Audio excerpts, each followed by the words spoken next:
విశాఖలో డ్రగ్స్ పై జనసేన పార్టీ నేత పంచకర్ల రమేష్ బాబు కమెంట్. జగన్మోహన్ రెడ్డి వచ్చిన కాడి నుంచి మన గంజాయి అయితే ఏదో జాతీయ పంటలాగా అయిపోయింది.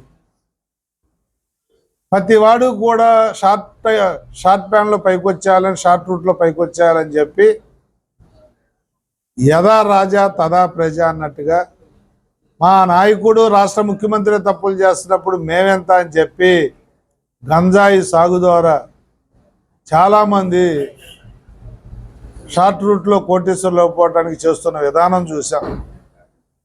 అదేవిధంగా నిన్న 25,000 కేజీల డ్రగ్స్ ఇంపోర్ట్ అయ్యాయి. దాని విలువ 50,000 కోట్లు. అంటే ఇంతకన్నా పెద్ద స్కాము, ఇంతకన్నా పెద్ద డ్రగ్ మూట ఒకేసారి పట్టుబడిన చరిత్ర ఈ దేశంలో కాదు ప్రపంచంలో లేదు అని చెప్పి ఈరోజే మీడియా ద్వారా తెలుసుకున్నాం. అంటే రాజకీయాల్లో జగన్మోహన్ రెడ్డి గారు కానీ, జగన్మోహన్ రెడ్డి గారి టీముకు కానీ ఎక్కడ ఏ తప్పు జరిగినా ముందు టీడీపీ వైపు, జనసేన వైపు చూపించడం అనేది ఒక ఆనవాయితీ. బాబాయ్ మర్డర్ దగ్గర నుంచి, కోడికత్తి కేసు నుంచి 5 సంవత్సరాల అధికారంలో ఉన్న జగన్మోహన్ రెడ్డి గారు పోలీసు వ్యవస్థ, సిఐడి వ్యవస్థ, ఇంటెలిజెన్స్ వ్యవస్థ అన్నీ నీ చేతిలో ఉన్నా ఎలక్షన్కి అయితే చంపింది తెలుగుదేశం అని వెళ్ళిన నువ్వు మరి ఎందుకు ఈ 5 సంవత్సరాలు దాన్ని నిరూపించలేకపోయావు? అలాంటిదే ఇది కూడా. ఎలక్షన్ల ముందు ఒక డ్రామాకి తెరలేస్తాడు. ఇంత మట్టి తీసి మా వైట్ షర్ట్ మీద వేస్తాడు. మేము అది కడుక్కునే లోపు ఎలక్షన్లు అయిపోతాయని లబ్ధి పొందొచ్చు అన్న డ్రామా. సెంట్రల్ సిబిఐ దిగింది, కేసు సిబిఐ హ్యాండ్ ఓవర్ చేసుకుంది. సిబిఐ ఎంక్వైరీలో ఎవరు నిర్దోషులు, ఈ తప్పు చేసినాడు ఏ పార్టీ వాడైనా ఎవరికి చుట్టం కాదు. సిబిఐ ఎవరు నిర్దోషం తెలిస్తే వాళ్ళు శిక్షకి అర్హులు, శిక్ష అనుభవించి తీరాల్సిందే. ఈరోజు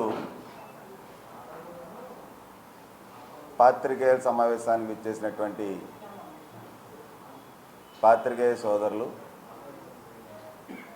ఎలక్ట్రానిక్ మీడియా ప్రతినిధులు, కెమెరామెన్ సోదరులు, ఫోటోగ్రాఫర్ సోదరులు అందరికీ కూడా పేరు పేరున హృదయపూర్వకంగా కృతజ్ఞతలు తెలుపుతూ ఉన్నాం.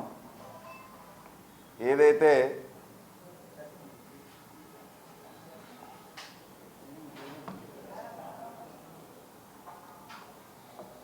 భారతదేశంలోనే విశాఖ కేంద్రంగా 25,000 కేజీలు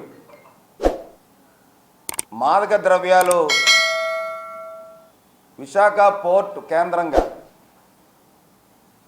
కంటైనర్ టెర్మినల్లో పెద్ద ఎత్తున పట్టుబడడం అన్నది పెను సంచలనం.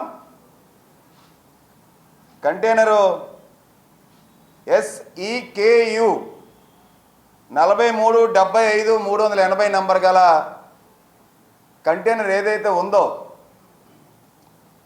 బ్రెజిల్లో శాంటోస్ పోర్ట్ నుంచి జనవరి 14న బయలుదేరినటువంటి కంటైనర్ ఒక చైనా షిప్కి సంబంధించి దాంట్లో సంజయ్ ఆక్వా మినరల్స్ పేరుతో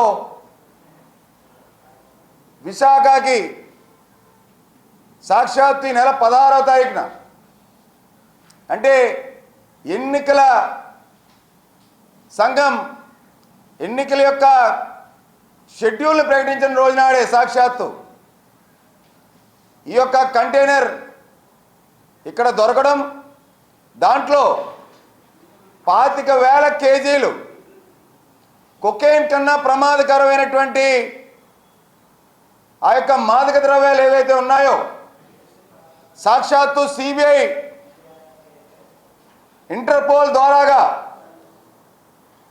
అవి పట్టుకోవడం, ఏదైనా శాంపిల్స్ ఏ శాంపిల్ కనుక పాజిటివ్ వస్తే అది కొకైన్, బి శాంపిల్ కనుక పాజిటివ్ వస్తే దానికన్నా ప్రమాదకరమైనటువంటి మాదక ద్రవ్యం అనేటువంటి ఒక ల్యాబ్ టెస్టులకి పంపించేటువంటి కార్యక్రమం చేశారు.